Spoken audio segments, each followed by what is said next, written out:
Bonjour à tous.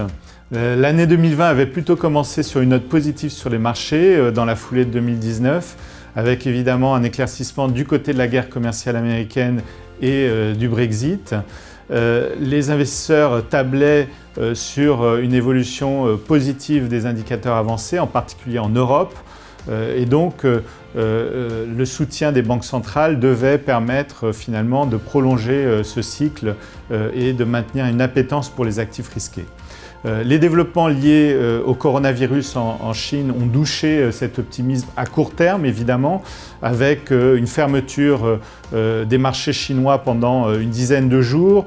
Ils ont rouvert en forte baisse comme on pouvait s'y attendre et parallèlement, les grands marchés ont subi des corrections par rapport à leur plus haut de l'ordre de 3 à 5% pour les principaux. Il est évident qu'à court terme, tout le monde a les yeux rivés sur la Chine et sa capacité à conjuguer les développements de cette épidémie.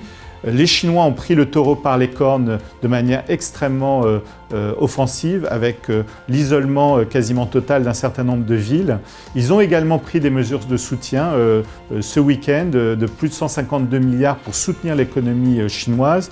Il est évident que cette épidémie aura des conséquences sur la croissance en Chine, mais nous ne pensons pas que ça aura des implications globales au niveau de la croissance mondiale et que ça remet en cause le scénario macroéconomique plutôt optimiste pour l'année 2020.